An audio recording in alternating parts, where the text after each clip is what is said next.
EMV stands for Europay, MasterCard and Visa, a global standard for interoperation of integrated circuit cards and IC card-capable point-of-sale terminals and automated teller machines, for authenticating credit and debit card transactions.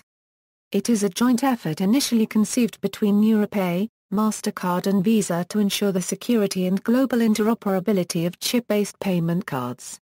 Europay International SA was absorbed into MasterCard in 2002. The standard is now defined and managed by the public corporation EMVCo LLC. JCB joined the organization in December 2004, and American Express joined in February 2009. In May 2013, China UnionPay was announced as its latest member, with UnionPay now having an equal 1/5 interest in the standards body along with Visa, MasterCard, American Express and JCB. IC card systems based on the EMV specification are being phased in across the world, under names such as IC Credit, and Chip and PIN. The EMV standards define the interaction at the physical, electrical, data and application levels between IC cards and IC card processing devices for financial transactions. There are standards based on ISO IEC 7816 for contact cards, and standards based on ISO IEC 14443 for contactless cards. The first standard for payment cards was the Carte Bancaire M4 from Bull CP8 deployed in France in 1986, followed by the B4 BO deployed in 1989. Geldcard in Germany also predates EMV. EMV was designed to allow cards and terminals to be backwardly compatible with these standards. France has since migrated all its card and terminal infrastructure to EMV. The most widely known chip card implementations of EMV standard are VSDC, Visa, M-Chip, MasterCard, AEIPS, American Express, J-Smart, JCB, DPAS, Discover Diners Club International. Visa and MasterCard have also developed standards for using EMV cards and devices to support card-not-present transactions over the telephone and Internet. MasterCard has the Chip Authentication Program for secure e-commerce. Its implementation is known as EMVCo and supports a number of modes. Visa has the Dynamic Password Authentication Scheme, which is their implementation of CAP using different default values. In February 2010, computer scientists from Cambridge University demonstrated that an implementation of EMV PIN entry is vulnerable to a man-in-the-middle attack. However, the way pins are processed depends on the capabilities of the card and the terminal. Differences and benefits of EMV. The purpose and goal of the EMV standard is to specify interoperability between EMV-compliant IC cards and EMV-compliant credit card payment terminals throughout the world. There are two major benefits to moving to smart card-based credit card payment systems: improved security, and the possibility for finer control of offline credit card transaction approvals. One of the original goals of EMV was to allow for multiple applications to be held on a card, for a credit and debit card application or an e-purse. EMV chip card transactions improve security against fraud compared to magnetic stripe card transactions that rely on the holder's signature and visual inspection of the card to check for features such as hologram. The use of a PIN and cryptographic algorithms such as DES, triple DES, RSA and SHA provide authentication of the card to the processing terminal and the card issuer's host system. The processing time is comparable to online transactions, in which communications delay accounts for the majority of the time, while cryptographic operations take comparatively little time. The supposed increased protection from fraud has allowed banks and credit card issuers to push through a liability shift such that merchants are now liable for any fraud that results from transactions on systems that are not EMV capable. Although not the only possible method, the majority of implementations of EMV cards and terminals confirm the identity of the cardholder by requiring the entry of a PIN rather than signing a paper receipt. Whether or not PIN authentication takes place depends upon the capabilities of the terminal and programming of the card. For more details of this, see Chip and PIN Commands. ISO IEC 7816-3 defines the transmission protocol between chip cards and readers. Using this protocol, Data is exchanged in application protocol data units. This comprises sending a command to a card, the card processing it, and sending a response. EMV uses the following commands: application block, application unblock, card block, external authenticate, generate application cryptogram, get data, get processing options, internal authenticate, pin change/unblock, read record, select, verify. Commands followed by 7816-4 are defined in ISO IEC 7816-4 and are inter-industry commands used for many chip card applications such as GSM-SIM cards.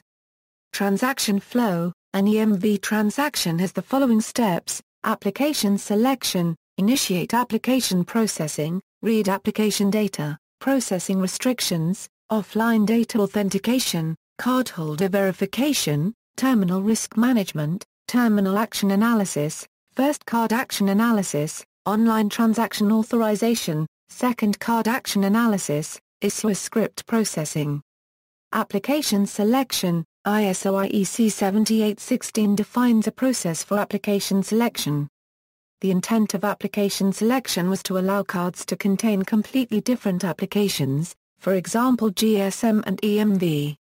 EMV however took application selection to be a way of identifying the type of product, so that all product issuers have to have their own application. The way application selection as prescribed in EMV is a frequent source of interoperability problems between cards and terminals. Book 1 of the EMV standard devotes 15 pages to describing the application selection process. An application identifier is used to address an application in the card. An AID consists of a registered application provider identifier of 5 bytes, which is issued by the ISO IEC 7816-5 registration authority.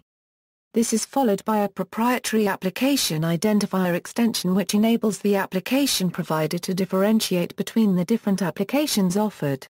The AID is printed on all EMV cardholder receipts. Initiate application processing: the terminal sends the Get Processing Options command to the card. When issuing this command, the terminal supplies the card with any data elements requested by the card in the Processing Options data objects list.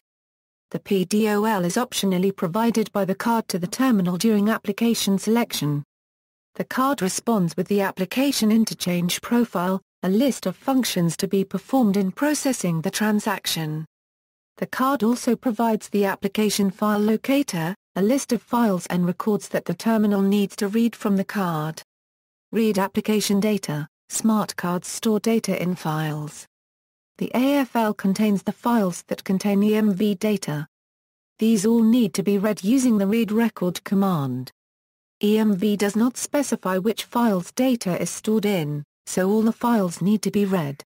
Data in these files is stored in BUTLV format.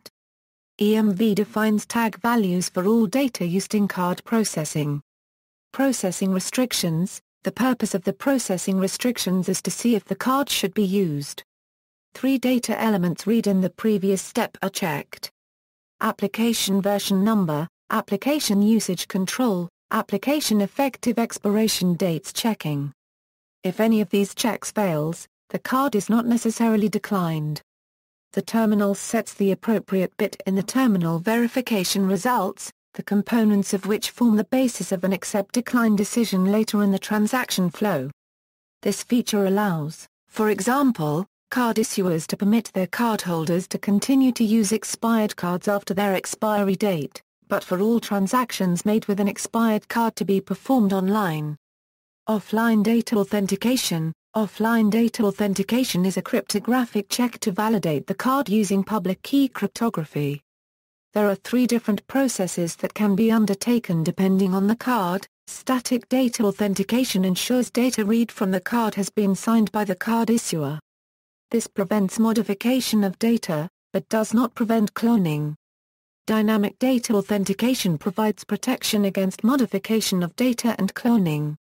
Combined DDA generate application cryptogram combines DDA with the generation of a card's application cryptogram to assure card validity. Support of CDA in devices may be needed, as this process has been implemented in specific markets. This process is not mandatory in terminals and can only be carried out where both card and terminal support it. Cardholder verification. Cardholder verification is used to evaluate whether the person presenting the card is the legitimate cardholder. There are many cardholder verification methods supported in EMV. They are: signature, offline plaintext PIN, offline enciphered PIN, offline plaintext PIN and signature, offline enciphered PIN and signature, online PIN, no CVM required, fail CVM processing. The terminal uses a CVM list read from the card to determine the type of verification to be performed. The CVM list establishes a priority of CVMs to be used relative to the capabilities of the terminal. Different terminals support different CVMs. ATMs generally support online PIN. POS terminals vary in their support of CVM depending on their type and in which country they are located. Chip and PIN versus chip and signature. According to issuer preference, some EMV cards are chip and PIN cards that require the customer to supply a 4- to 6-digit personal identification number when making a purchase at PIN-capable terminals. The chips in these cards feature PIN ranked first in the list of possible cardholder verification methods, but with signature allowed as a fallback option. Other EMV cards are either signature only or prefer signature over PIN in their CVM list. These are often called chip and signature cards. Signature-only cards will not work at points of sale that allow no CVM other than PIN, such as some unattended ticket kiosks in Europe, whereas signature-preferring cards might work. Attended POS which are staffed by merchant personnel are required by the credit card agreement to accept magnetic stripe cards as well as chip and signature cards. Chip and PIN cards have not been adopted in the US as of June 2014 for a variety of reasons, including lack of PIN management features in ATMs. As of 2012, chip and signature cards are more common in the US, Australia, New Zealand and some European countries, whereas chip and PIN cards are more common in other European countries as well as in Canada. Terminal risk management. Terminal risk management is only performed in devices where there is a decision to be made whether a transaction should be authorized online or offline. If transactions are always carried out online or always offline, this step can be missed. Terminal risk management checks the transaction amount against an offline ceiling limit. It is also possible to have a one in an online counter, and a check against a hot card list. If the result of any of these tests is positive, the terminal sets the appropriate bit in the terminal verification results. Terminal action analysis. The results of previous processing steps are used to determine whether a transaction should be approved offline, sent online for authorization, or declined offline. This is done using a combination of terminal action codes which are held in the terminal and issuer action codes which are read from the card. An online-only device such as an ATM always attempts to go online with the authorization request, unless declined offline due to issuer action code as a Euro denial settings. During IACA Euro denial and TACA Euro denial processing, for an online-only device, the only relevant terminal verification results bit is a Euro OE service, not a LOIDA Euro. When an online-only device performs IACA Euro Online and TACA Euro Online processing, the only relevant TVR bit is a Euro OE transaction value exceeds the floor limit Euro. Because the floor limit is set to 0, the transaction should always go online and all other values in TACA Euro Online or IACA Euro Online are irrelevant. Online-only devices do not need to perform IAC default processing. First card action analysis. One of the data objects read from the card in the read application data stage is CDOL1. This object is a list of tags that the card wants to be sent to it to make a decision on whether to approve or decline a transaction. The terminal sends this data and requests a cryptogram using the generate application cryptogram command. Depending on the terminal Euro2's decision, the terminal requests one of the following cryptograms from the card: Transaction Certificate Euro Offline Approval, Authorization Request Cryptogram Euro Online Authorization, Application Authentication Cryptogram Euro Offline Decline. This step gives the card the opportunity to accept the terminal's action analysis or to decline a transaction or force a transaction online. The card cannot return a TC when an ARQC has been asked for, but can return an ARQC when a TC has been asked for. Online transaction authorization. Transactions go online when an ARQC has been requested. The ARQC is sent in the authorization message. The card generates the ARQC. Its format depends on the card application. EMV does not specify the contents of the ARQC. The ARQC created by the card application is a digital signature of the transaction details which can be checked in real time by the card issuer. This provides a strong cryptographic check that the card is genuine. The issuer responds to an authorization request with the response code, an authorization response cryptogram and optionally an issuer script.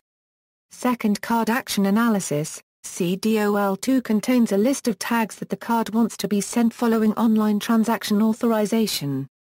Even if for any reason the terminal could not go online, the terminal should send this data to the card again using the generate authorization cryptogram command. This lets the card know the issuer's response. The card application may then reset offline usage limits. Issuer script processing. If a card issuer wants to update a card post-issuance, it can send commands to the card using issuer script processing. Issuer scripts are encrypted between the card and the issuer, so are meaningless to the terminal. Issuer script can be used to block cards, or change card parameters. Control of the EMV standard. The first version of EMV standard was published in 1995. Now the standard is defined and managed by the privately owned corporation EMVCo LLC. The current members of EMVCo are JCB International, American Express, MasterCard Worldwide, China UnionPay, Discover Financial Services and Visa, Incorporated. Each of these organizations owns an equal share of EMVCo and has representatives in the EMVCo organization and EMVCo working groups. Recognition of compliance with the EMV standard is issued by EMVCo following submission of results of testing performed by an accredited testing house. EMV compliance testing has two levels, EMV Level 1, which covers physical, electrical and transport level interfaces, and EMV Level 2, which covers payment application selection and credit financial transaction processing. After passing common EMVCo tests, the software must be certified by payment brands to comply with proprietary EMV implementations such as Visa VSDC, American Express AIPS, MasterCard MAKIP, JCB JSMART, or EMV-compliant implementations of non-EMVCo members such as Link in the UK, or Interac in Canada. The EMVCo standards have been integrated into the broader electronic payment security standards being developed by the Secure POS Vendor Alliance, with a specific effort to develop a common interpretation of EMVCo's place relative to, and interactions with, other existing security standards, such as PCI DSS.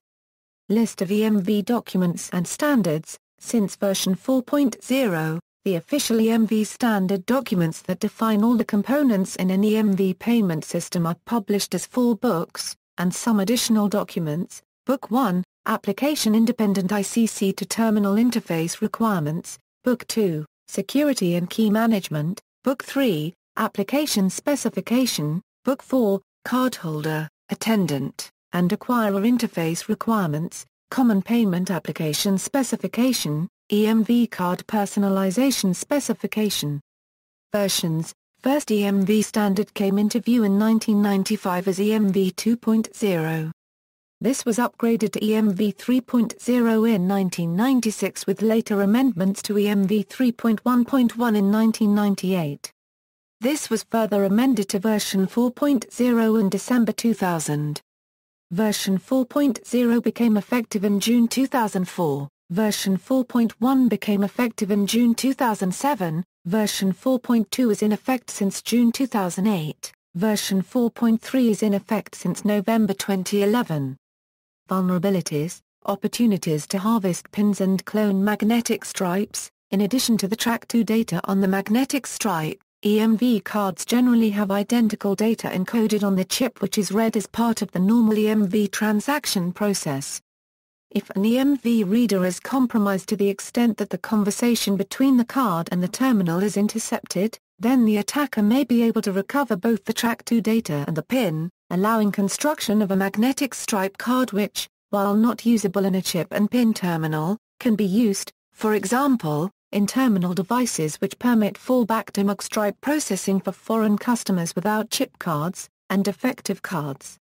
This attack is possible only where the offline PIN is presented in plain text by the PIN entry device to the card, where magstripe fallback is permitted by the card issuer and where geographic and behavioral checking may not be carried out by the card issuer. It was claimed that changes specified to the protocol rendered this attack ineffective.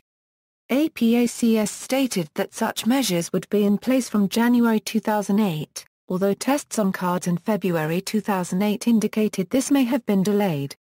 Successful attacks. Conversation capturing is the form of attack which was reported to have taken place against Shell terminals in May 2006, when they were forced to disable all EMV authentication in their petrol stations after more than £1 million was stolen from customers.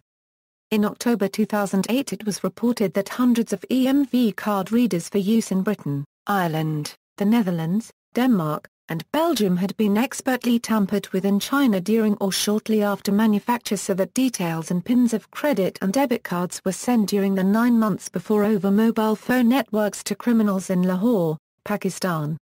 U.S. National Counterintelligence Executive Joel Brenner said, previously only a nation-state's intelligence service would have been capable of pulling off this type of operation. It's scary. Data were typically used a couple of months after the card transactions to make it harder for investigators to pin down the vulnerability. After the fraud was discovered, it was found that tampered with terminals could be identified as the additional circuitry increased their weight by about 100 AG.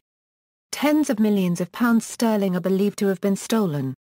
This vulnerability spurred efforts to implement better control of electronic POS devices over their entire life cycle, a practice endorsed by electronic payment security standards like those being developed by the SPVA.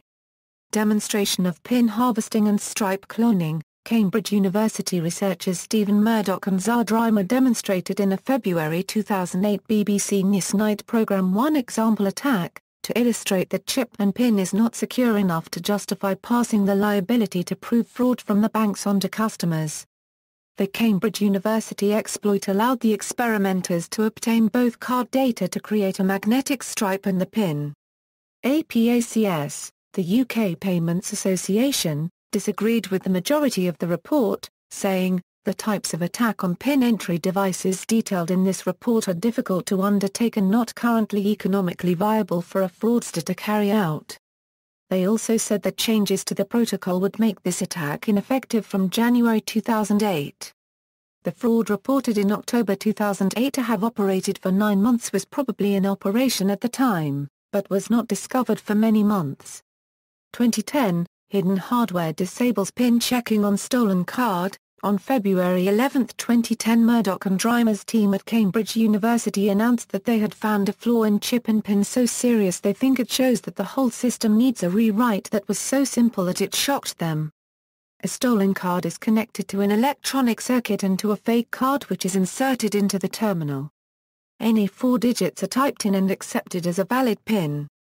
A team from the BBC's News Night programme visited a Cambridge University cafeteria with the system, and were able to pay using their own cards connected to the circuit, inserting a fake card and typing in 0000 as the PIN.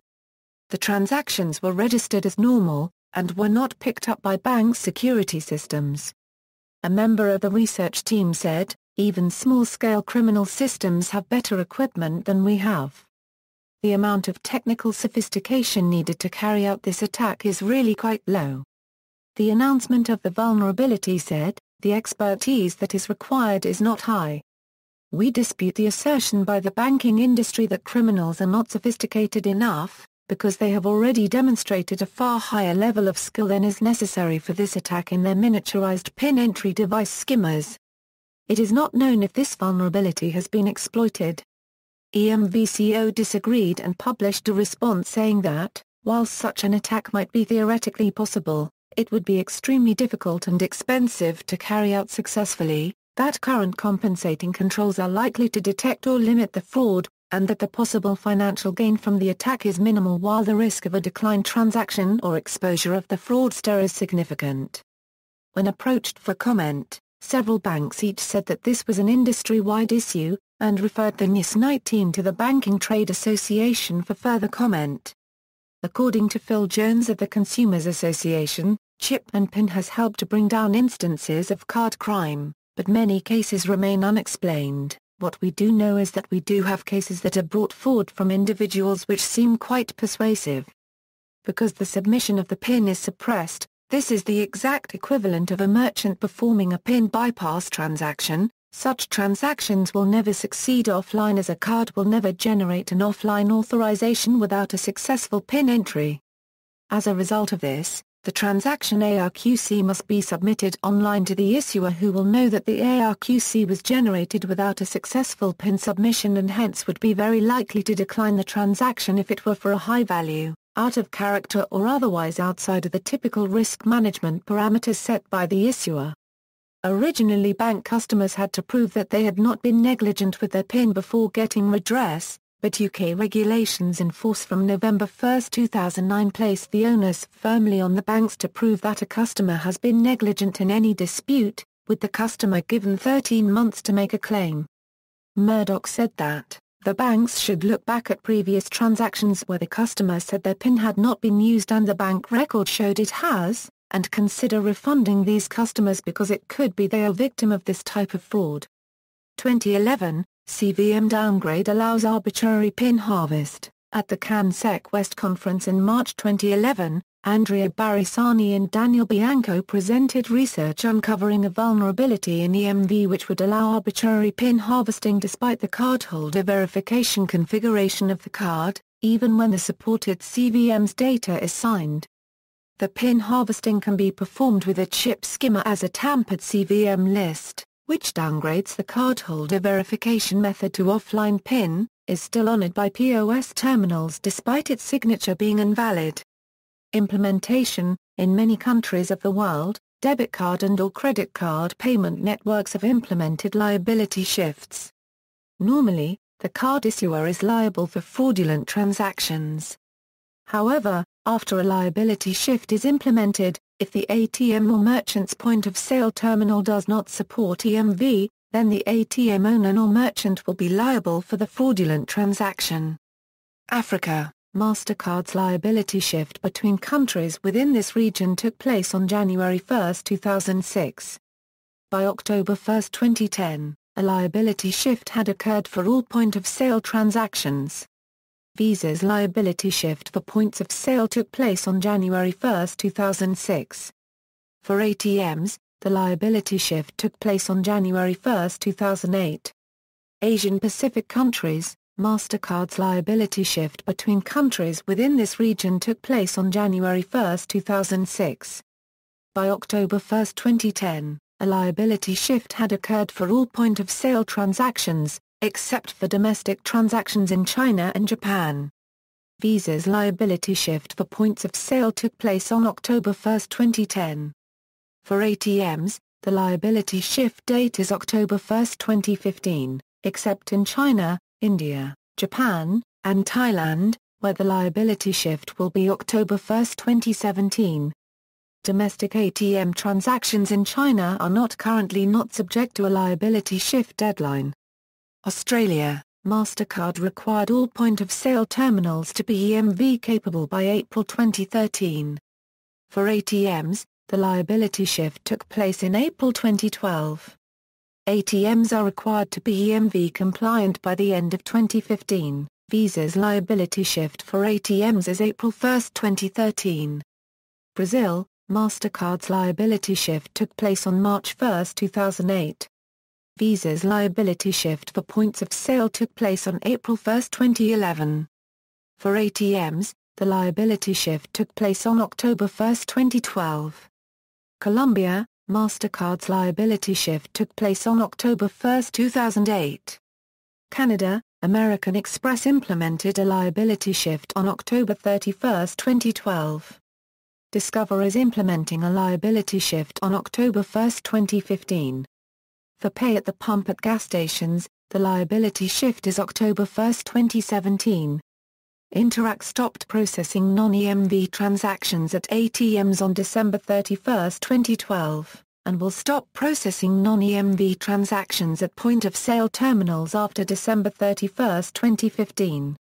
MasterCard implemented domestic transaction liability shift on March 31, 2011, and international liability shift on April 15, 2011. For pay at the pump at gas stations, the liability shift was implemented December 31, 2012. Visa implemented domestic transaction liability shift on March 31, 2011, and international liability shift on October 31, 2010. For pay at the pump at gas stations, the liability shift was implemented December 31, 2012. Europe, MasterCard's liability shift took place on January 1, 2005. Visa's liability shift for points of sale took place on January 1, 2006. For ATMs, the liability shift took place on January 1, 2008. Latin America and the Caribbean, MasterCard's liability shift between countries within this region took place on January 1, 2005. Visa's liability shift for points of sale took place on October 1, 2012, for any countries in this region that have not already implemented a liability shift. For ATMs, the liability shift will take place on October 1, 2014, for any countries in this region that have not already implemented a liability shift. Middle East, MasterCard's liability shift between countries within this region took place on January 1, 2006. By October 1, 2010, a liability shift had occurred for all point-of-sale transactions. Visa's liability shift for points of sale took place on January 1, 2006. For ATMs, the liability shift took place on January 1, 2008. Mexico, Discover is implementing a liability shift on October 1, 2015. For pay at the pump at gas stations, the liability shift is October 1, 2017. Visa's liability shift for points of sale took place on April 1, 2011. For ATMs, the liability shift took place on October 1, 2012. New Zealand, MasterCard required all point-of-sale terminals to be EMV compliant by July 1, 2011. For ATMs, the liability shift took place in April 2012. ATMs are required to be EMV compliant by the end of 2015. Visa's liability shift for ATMs was April 1, 2013. South Africa, MasterCard's liability shift took place on January 1, 2005. United States, Visa, MasterCard and Discover in March 2012, and American Express in June 2012, have announced their EMV migration plans for the U.S. In spite of these announcements, doubts remain over the willingness of merchants to develop the capability to support EMV. Since the announcement, multiple banks and card issuers have announced cards with EMV chip and signature technology, including American Express, Bank of America, Citibank, Wells Fargo, J.P. Morgan Chase, U.S. Bank, and several credit unions. J.P. Morgan was the first major bank to introduce a card with EMV technology, namely its Palladium card, in mid-2012. American Express is implementing a liability shift for point-of-sale terminals in October 2015. For pay at the pump, at gas stations, the liability shift is October 2017. Discover is implementing a liability shift on October 1, 2015. For pay at the pump at gas stations, the liability shift is October 1, 2017. Maestro implemented a liability shift of April 19, 2013, for international cards used in the United States. MasterCard is implementing a liability shift for point-of-sale terminals in October 2015. For pay at the pump, at gas stations, the liability shift is October 2017. For ATMs, the liability shift date is in October 2016. Visa is implementing a liability shift for point-of-sale terminals on October 1, 2015. For pay at the pump, at gas stations, the liability shift is October 1, 2017. For ATMs, The liability shift date is October 1, 2017. In May 2010, a press release from Gemalto indicated that United Nations Federal Credit Union in New York would become the first EMV card issuer in the U.S., offering an EMV Visa credit card to its customers. Venezuela, MasterCard's liability shift took place on July 1, 2009.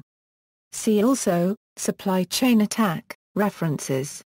External links, EMVCo, the organization responsible for developing and maintaining the standard, chip and PIN, site run by the Association for Payment Clearing Services, the UK's central coordinating authority for the implementation of EMV, chip and SPIN, discussion of some security aspects of EMV, from members of the University of Cambridge Security Group, What is EMV?